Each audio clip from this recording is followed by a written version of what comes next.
Hello जी, कैसे हो आप सभी। मैं उम्मीद करता हूँ आप सभी अच्छे होंगे। जो आज का हमारा लेक्चर है, इसके साथ ही ये टॉपिक भी कंप्लीट हो जाएगा। आधुनिक भारत में जो सामाजिक, सांस्कृतिक और धार्मिक सुधार आंदोलन चले थे, इसका ये लास्ट लेक्चर है। और इससे बहुत अच्छे क्वेश्चन बनते हैं। जब आप पढ़ोगे तो देखोगे और क्वेश्चन पेपर उठा के देखोगे, बहुत क्वेश्चन आए हैं इससे।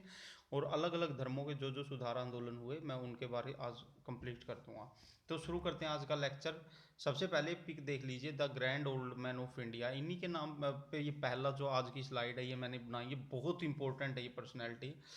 जो पारसी सुधार आंदोलन था, यानी कि एक पारसी फैमिली से बिलोंग करते थे, जो कि गुजरात की थी। एक तो आपने ये याद रखना है, ये गुजरात के रहने वाले थे। और ये इन्होंने रहनुमाई माजदा यासन सभा, ये भी पूछ लेते हैं किसके लिए बनाई गई थी रहनुमाई माजदा यासन सभा। तो ये पारसियों के सुधार के लिए बनाई गई थी। और इसकी स्थापना जो की गई थी वो दादा भाई नरोजी, नरोजी फरदोंजी और ई आर कामा तीनों ने मिलकर की थी। ठीक है। और ये दादा भाई नरोजी थे, इन्हें ग्रैंड ओल्ड मैन, ये डायरेक्ट क्वेश्चन पूछा गया, grand old man of India कौन थे। वो थे दादा भाई नरोजी। और इन्होंने ड्रेन ऑफ वेल्थ, यानी धन के निकासी का सिद्धांत बताया था कि भारत से धन कैसे लेके जाते हैं अंग्रेज। और इनकी एक बुक थी, poverty and un British rule in India, वो भी बहुत इंपॉर्टेंट थी, आपने याद रखना है। अब चलते हैं आज की अगली स्लाइड पे। सिख सुधार आंदोलन। जब सभी धर्मों में सुधार हो रहे थे, तो सिखों ने भी सुधार किए। और उन्होंने 1873 में सिंह सभा की स्थापना की थी। और खालसा स्कूल की स्थापना भी की उन्होंने। खालसा स्कूल जो बनाए गए थे, ये अमृतसर से शुरू हुए थे, यानी अमृतसर में पहला खालसा स्कूल बना था। और अकाली आंदोलन, जिसे गुरुद्वारा छोड़ो आंदोलन भी कहा गया, ये याद रखना, अकाली आंदोलन का नाम ये गुरुद्वारा छोड़ो। इन्होंने गुरुद्वारे छुड़वाए थे जो भ्रष्ट महंत होते थे उनसे। और ये अहिंसक, यानी कि बिना कोई हिंसा किए और संवैधानिक तरीके से छुड़वाए थे। इसी का नाम है अकाली आंदोलन या गुरुद्वारा छुड़ाओ छुड़ाओ आंदोलन। और सिख गुरुद्वारा एक्ट भी आया था 1922 में, जब ये आंदोलन छुड़वाए गए थे, यानी गुरुद्वारों का प्रबंध अब सिख करेंगे। और तभी शिरोमणि गुरुद्वारा प्रबंधक कमेटी की स्थापना भी तभी हुई थी। तो अब चलते हैं आगे की स्लाइड। थियोसोफिकल सोसाइटी, ये बहुत इंपॉर्टेंट है। मैडम एच पी ब्लातवस्की, और जो रूस की रहने वाली थी इन्होंने, और कर्नल एल अलकाट ने, जो कि संयुक्त राज्य अमेरिका के रहने वाले थे। सॉरी, यहाँ पे अलकाट करना, अलकाट। इन दोनों ने, ये डायरेक्ट पूछ लेते हैं, थियोसोफिकल सोसाइटी का किस किस ने स्थापना की थी। एक तो दोनों बाहर के थे, इसलिए इंपॉर्टेंट हो जाते हैं। और इन्होंने भारत की भलाई के लिए बहुत ज़्यादा काम किया। और ये कौन कौन थे? मैडम एच पी ब्लातवस्की, जो कि रूस की रहने वाली थी, ये देश भी याद रखना। और कर्नल एम अलकाट, जो कि कहाँ के? संयुक्त राज्य अमेरिका के रहने वाले थे। भारत में थियोसोफिकल सोसाइटी की स्थापना की और 1875 में यह शुरू की गई थी। यह प्राचीन जो भारतीय वेद थे उनकी शिक्षाओं पर चलती थी। योग जो किया जाता है उसको फैलाने का काम करते थे। बच्चों के लिए, दलितों के लिए और स्त्रियों के सुधार के लिए उन्होंने बहुत सारा काम किया। और जो एजुकेशन है उस पर उन्होंने बहुत बल दिया। और इसने बताया कि प्राचीन जो भारतीय संस्कृति थी ना, और जो भारतीय इतिहास था, वो बहुत ज़्यादा महान था, ये थियोसोफिकल सोसाइटी ने बताया। और इन्होंने जो अपना मुख्यालय था ना, मद्रास में बनाया था 1882 में, ये याद रखना। थियोसोफिकल सोसाइटी का मुख्यालय मद्रास में था। और ये याद रखना, जो एनी बेसेंट आई थी वो थियोसोफिकल सोसाइटी ने ही बुलाई थी, यानी थियोसोफिकल सोसाइटी के लिए काम करने के लिए आई थी। जिन्होंने बाद में भारत में राष्ट्रीय आंदोलन में बहुत ज़्यादा नेतृत्व किया भारत का, और बड़ी अच्छी भूमिका निभाई। और वो 1893 में भारत में आई थी। आयरलैंड की निवासी थी ये एनी बेसेंट। और इसने भारत में सेंट्रल हिंदू स्कूल की स्थापना की थी, जो कि बनारस में की थी, ये याद रखना। यही सेंट्रल हिंदू स्कूल बाद में बनारस हिंदू यूनिवर्सिटी बना, आज जिसे बीएचयू बोलते हैं। 1915 में यही सेंट्रल हिंदू स्कूल था जिसकी स्थापना एनी बेसेंट ने की थी, जो बाद में बनारस हिंदू यूनिवर्सिटी बना। इसकी स्थापना में एक थियोसोफिकल सोसाइटी की मेंबर कहा था। आपके लिए देख लो कितना इंपॉर्टेंट है। अलीगढ़ आंदोलन या सर सैयद अहमद खान, देखिए अलीगढ़ आंदोलन का दूसरा नाम है जो, ये इसे सर सैयद अहमद खान आंदोलन भी कहा जाता है। क्यों? क्योंकि ये अलीगढ़ से शुरू हुआ था। और ये 1876 में रिटायर हुए थे। और 1878 में इंपीरियल लेजिस्लेटिव काउंसिल के मेंबर बने। बहुत कम ऐसे मुस्लिम रहे हैं जो कि इंपीरियल लेजिस्लेटिव काउंसिल थी जो ब्रिटेन में, उसके मेंबर बने थे। तो ये इसके मेंबर बने थे। इंपॉर्टेंट हो जाता है, डायरेक्ट पूछ लेंगे 4 मुस्लिम का नाम देकर। और अंग्रेजी सरकार द्वारा 1888 में इनको नाइटहुड यानी योद्धा की उपाधि भी दी थी। तो आपके लिए ये इंपॉर्टेंट बन जाता है, नाइटहुड की उपाधि किस मुस्लिम को दी गई? तो वो दी गई थी सर सैयद अहमद खान को। इन्होंने 1875 में अलीगढ़ आंदोलन की नींव रखी। और यही अलीगढ़ आंदोलन की नींव रखने के बाद इन्होंने मोमडन एंग्लो ओरिएंटल कॉलेज की स्थापना की अलीगढ़ में, जो कि आज अलीगढ़ यूनिवर्सिटी बना हुआ है, और जो कि खुद जो प्रधानमंत्री नरेंद्र मोदी ने इसके 150 साल पूरे होने पर इसको एक मतलब एक तरह से सेलिब्रेशन या इसके लिए बधाई दी थी। और भी इम्पोर्टेंट हो जाता है क्योंकि इसी साल ये करंट से भी जुड़ा है। तो इस अलीगढ़ यूनिवर्सिटी की नींव सबसे पहले मोमडन एंग्लो ओरिएंटल कॉलेज के रूप में शुरू की गई थी। और ये कहाँ पर की गई थी? अलीगढ़ में शुरू की गई थी, और 1875 में ये सब शुरू हुआ था। आपने इसको याद में रखना, जो कि बाद में विश्वविद्यालय बना। यह नरम स्वभाव के यानी लिबरल मुस्लिम थे, और कुरान की वैज्ञानिक आधार पर व्याख्या चाहते थे। ये चाहते थे कुरान को है ना डिस्क्राइब किया जाए तो साइंटिफिक वे में किया जाए, ये नहीं कि जो उसमें लिखा हुआ है वो सब कुछ मान लिया जाए। ये पर्दा प्रथा के बिल्कुल खिलाफ थे, यानी जो पर्दा किया जाता है, और बहुपत्नी प्रथा के भी खिलाफ थे, यानी एक इंसान के लिए एक ही उसकी बीवी होनी चाहिए, ये ऐसा मानते थे। उन्होंने हिंदू और मुस्लिम को भारत की दो सुंदर आंखें का, ये डायरेक्ट पूछ लेते हैं बहुत बार कि हिंदू और मुस्लिम की दो सुंदर आंखें किस भारतीय ने बोला था? तो वो बोला था सर सैयद अहमद खान ने। देखो ये कितने लिबरल थे, और इन्होंने हिंदू मुस्लिम एकता की बात भी कही थी। और जो पीर और मुरीद थे ना, जो पीर और मुरीद जो जिन्होंने मुस्लिम धर्म में पाखंड फैला रखा था, इन्होंने उसकी आलोचना की। और स्त्रियों के जो तलाक होते हैं ना मुस्लिम धर्म में, तलाक तलाक तलाक करके, इसमें उन्होंने बोला ये तरीका गलत है, और इसमें स्त्रियों की सहमति पहले लेनी चाहिए जब भी तलाक होता है। तो इन्होंने विधवा विवाह को बढ़ावा दिया, विडो रीमैरिज को, और स्त्री शिक्षा को बहुत ज़्यादा जरूरी समझा, वुमेन एजुकेशन को। और ये याद रखना इनके द्वारा तहजीब उल अखलाक पत्र जारी किया गया, जिसमें ये अपने विचार देते थे, जिसे अखलाक पत्र भी कहा जाता था। तो अब चलते हैं अगली स्लाइड पे। देखिए ये थे सर सैयद अहमद खान, और ये बहुत ज़्यादा लिबरल थे। आपने पढ़ भी लिया, मैंने आपको पढ़ा दिया कि बहुत ही ज़्यादा लिबरल नरम स्वभाव के नेता थे, जिन्होंने हिंदू मुस्लिम की यूनिटी के लिए और देश के लिए काफ़ी अच्छे विचार रखे। अब चलते हैं अगली स्लाइड पे, देवबंद स्कूल। यह रूढ़िवादी उलेमाओं के द्वारा जिहाद का नारा था, यानी देवबंद स्कूल एक बैकवर्ड विचारधारा के लोग थे, और ये कह सकते हैं कि इन्होंने जिहाद का नारा दिया था। और ये मानते थे कुरान और हदीस की शिक्षाएं बहुत ज़ोर से लागू होनी चाहिए। और ये जगह याद रखना क्योंकि देवबंद आज भी बहुत ज़्यादा रूप में इस मतलब कि इसकी विचारधारा को मानने वाले लोग हैं। एक तरह से ये एक सेक्ट है, एक पंथ है, जिसको आज भी बहुत ज़्यादा मुस्लिम मानते हैं। तो इस पे क्वेश्चन बन सकता है। यह सहारनपुर से शुरू हुआ था जो देवबंद स्कूल था, और 1886 में मोहम्मद कासिम नोनातवी ने यह देवबंद विचारधारा शुरू की थी। ये नाम भी याद रखना, मोहम्मद कासिम ने नोनातवी, और इनका साथ दिया था राशिद अहमद गंगोही। देखो गंगोही नाम, ठीक है। तो ये भी आपने याद रखना है। इन्होंने कांग्रेस के बनने का समर्थन किया था। ये भी पूछ लेते हैं कांग्रेस के बनने का समर्थन किस मुस्लिम पंथ ने किया था, या किस मुस्लिम समाज सुधारक ने किया था? तो वो किया था देवबंद स्कूल वालों ने। और शिबली नोमानी ने कहा था इसमें कि अंग्रेजी शिक्षा को लागू किया जाना चाहिए मुस्लिमों के बीच। कुल मिलाकर यह एक बैकवर्ड सा संगठन था।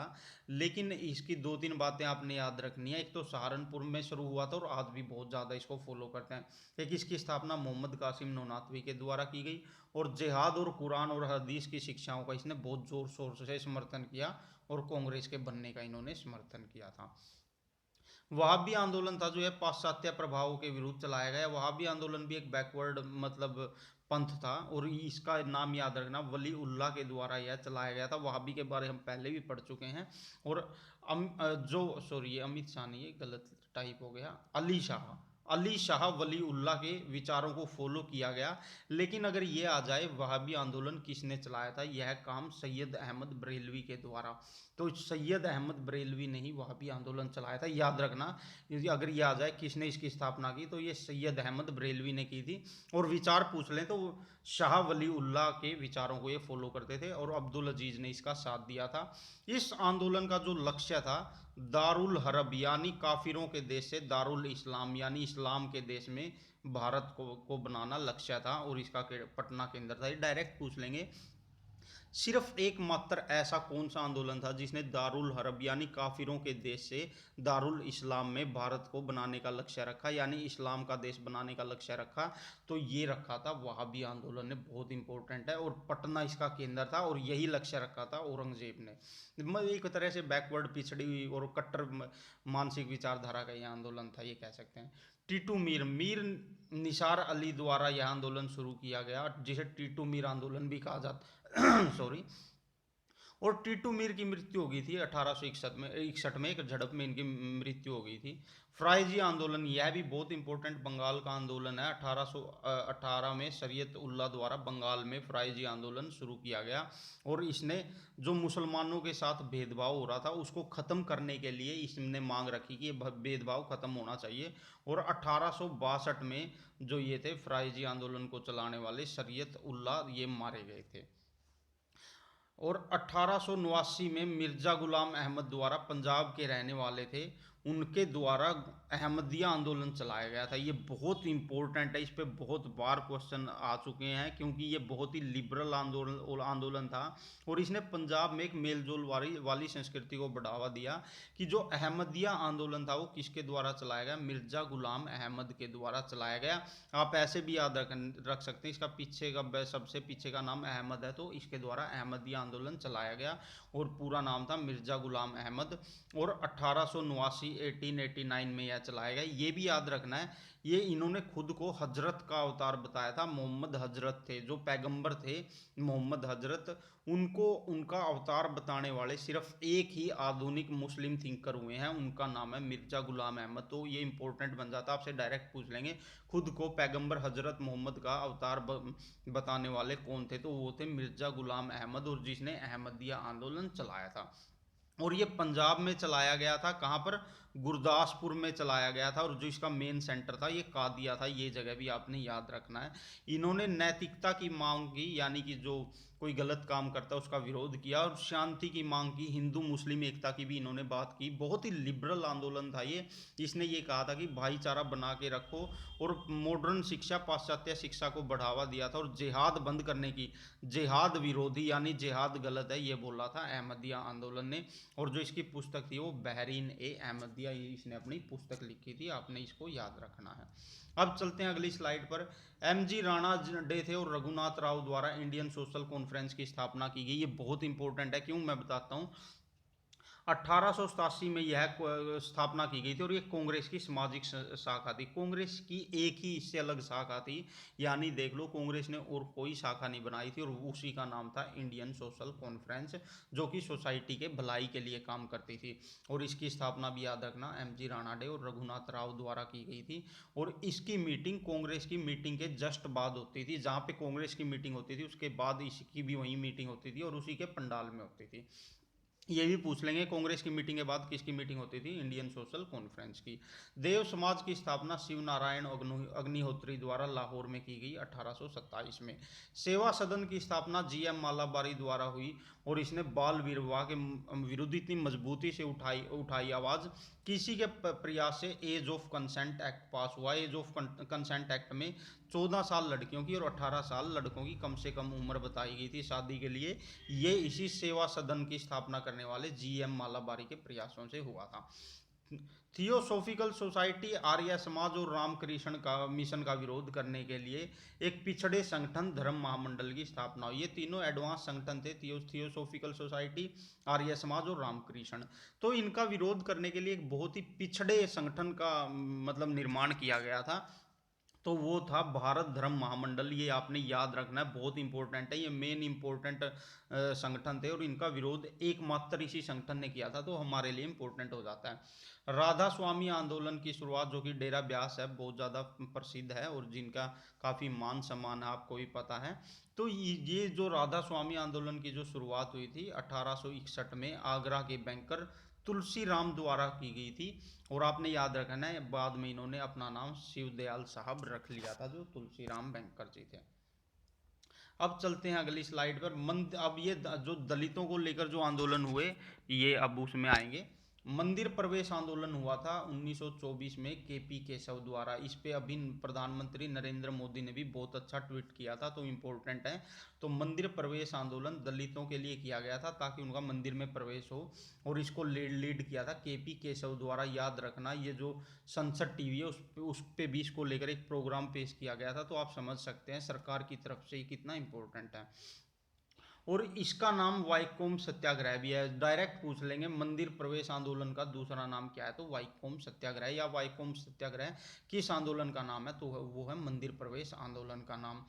इस आंदोलन में महात्मा गांधी द्वारा केरल की यात्रा की गई थी। देखिए एक ये इंपॉर्टेंट हो जाता है, महात्मा गांधी ने सिर्फ एक ही दलित आंदोलन की जब चल रहा था यात्रा की थी, वो थी वाइकोम आंदोलन या मंदिर प्रवेश आंदोलन, और यह केरल में हुआ था। और भी इम्पोर्टेंट हो जाता है, इसी आंदोलन से प्रेरित होकर के कलप्पन द्वारा एवं पिल्लई व गोपालन द्वारा केरल में दूसरा आंदोलन चलाया गया था मंदिरों के प्रवेश के को लेकर।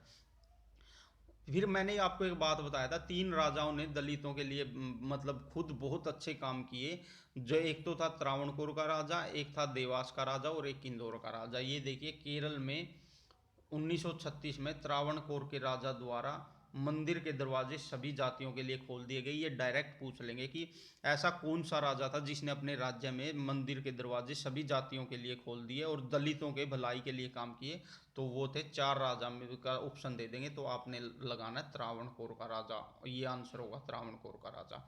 और यही काम सी राजगोपालाचारी ने 1938 में मद्रास में किया। सी राजगोपालाचारी जब मद्रास में कांग्रेस की सरकार आई, वहाँ के मतलब कि वहाँ उस समय पे मुख्यमंत्री को प्रधानमंत्री बोला जाता था, वहाँ के प्रधानमंत्री बनाए गए और उन्होंने श्री राजगोपालाचारी ने मद्रास में सभी मंदिर सभी जातियों के लिए खोल दिए। ये भी बहुत इंपॉर्टेंट है कि मद्रास में सभी जातियों के लिए सभी मंदिर किसने खोले, किस आधुनिक नेता ने खोले कांग्रेस का राज आने के बाद, तो वो खोले श्री राजगोपालाचारी ने मद्रास में। केरल की सबसे बड़ी जनजावत जाति थी और उनको भी मंदिरों में प्रवेश नहीं करने दिया जाता था। तो श्री नारायण गुरु ने एक आंदोलन चलवाया और ये जो जाति थी ये शराब बेचने का काम करती थी और इनको मंदिर में प्रवेश दिलवाया। और इनकी जनसंख्या केरल में 26% थी, यानी ये एक दलित जाति थी, इसको मंदिर में प्रवेश नहीं मिल रहा था और इसको प्रवेश दिलवाया किन्होंने, तो श्री नारायण गुरु ने। बहुत इंपॉर्टेंट है। और इसी इसी से प्रेरित होकर बाद में मंदिर प्रवेश आंदोलन चला था। ये बाद में ये जो चला था ना ये मंदिर प्रवेश आंदोलन, ये इसी से प्रेरित होकर होकर चला था। किससे? जो कि श्री नारायण गुरु ने आंदोलन चलाया था। ये आपने याद रखना, मंदिर प्रवेश आंदोलन पर बहुत बार क्वेश्चन पूछा गया। इसका लीडर कौन थे? तो वो थे श्री नारायण गुरु, जो एक संत थे। और इन्होंने कौन किस जाति के लिए आंदोलन चलाया था मंदिर प्रवेश में? तो वो जनजावत जाति थी। और कहाँ का आंदोलन था? ये केरल का आंदोलन था। वोक्कालिंग आंदोलन मैसूर में चलाया गया था, ये जगह पूछ लेते हैं। और जस्टिस आंदोलन या न्याय आंदोलन CN मुदलियार द्वारा चलाया गया था और इसमें इसका साथ दिया था TM नायर ने और त्यागराज ने। जस्टिस आंदोलन भी बहुत बार आता है क्योंकि ये कर्नाटक में चला था। कर्नाटक का एकमात्र दलितों के समर्थन में आंदोलन ये जस्टिस आंदोलन या न्याय आंदोलन ही है, जो लीड किया गया था CN मुदलियार, TM नायर और त्यागराज के द्वारा यह लीड किया गया था निम्न जाति को हक दिलाने के लिए। और ये ज़्यादा से ज़्यादा जो कि लेजिस्लेटिव असेंबली में पहुँचे इसके लिए। अब ये पर्सनैलिटी जो आ गई, इनका नाम है ई रामास्वामी नायकर और इनको अभी श्रद्धांजलि दी है खुद प्रधानमंत्री नरेंद्र मोदी ने। तो अब सोच लिए एग्जाम के पॉइंट ऑफ व्यू से ये कितना इंपॉर्टेंट है। जो ये ई रामास्वामी नायकर थे ये खुद एक उच्च जाति से संबंध रखते थे, लेकिन इन्होंने अपनी पूरी जिंदगी जो निम्न जाति थी या दलित जाति थी उनको मंदिरों में प्रवेश को लेकर, उनके हक दिलाने को लेकर, लेजिस्लेटिव असेंबली में उनकी ज़्यादा से ज़्यादा जनसंख्या हो इसको लेकर, और उनका ज़्यादा से ज़्यादा मान सम्मान हो, उनके साथ जो जातिवाद किया जाता है या भेदभाव किया जाता है उसको ख़त्म करने के लिए ई रामास्वामी नायकर ने अपनी पूरी ज़िंदगी लगा दी थी। इनके द्वारा आत्म सम्मान आंदोलन चलाया गया था। याद रखना, आत्म सम्मान आंदोलन किसके द्वारा चलाया गया? ई रामास्वामी नायकर इसके लीडर थे। बहुत इंपॉर्टेंट है और 1920 में चलाया गया था। और इस आंदोलन पर उन्होंने कहा था कि दलितों द्वारा जब पूजा की जाती है तो किसी भी वो ब्राह्मण से पूजा ना कराई जाए, वो गैर ब्राह्मण से पूजा कराई जानी चाहिए, ताकि उन्हें पता चले कि भेदभाव करना एक गलत बात है। और इसने विधायिका में दलितों का प्रतिशत बढ़ाने के लिए भी यह आंदोलन चलाया था। और ई रामास्वामी नायकर, मैं दोबारा बता दूं, इनको प्रधानमंत्री नरेंद्र मोदी द्वारा और हर जो भारतीय इस समय लीडर है चाहे वो किसी भी पार्टी का हो, तो उसके द्वारा इनको श्रद्धांजलि अर्पित की गई है, और इस आंदोलन का बहुत बढ़ चढ़कर नाम लिया गया आत्मसम्मान आंदोलन का। तो यह एग्जाम के पॉइंट ऑफ व्यू से बहुत इंपॉर्टेंट हो जाता है। तो ये था आज का लेक्चर। कल का जो लेक्चर होगा वो कांग्रेस का गठन, और उससे पहले जो थोड़े बहुत और राष्ट्रीय जो संगठन बने थे उनके गठन से लेकर होगा। अब कांग्रेस के समय में जो आंदोलन चलाए गए, यानी कि वो काल अब आने वाला है हमारे आगे के लेक्चर में। तो वो आपके लिए और भी ज़्यादा इंपॉर्टेंट है। और मेरे टेलीग्राम चैनल को ज्वाइन कर लीजिए, जिसका लिंक मैं नीचे डिस्क्रिप्शन में डाल दूंगा। आप सभी का बहुत बहुत धन्यवाद। जय हिंद, जय भारत।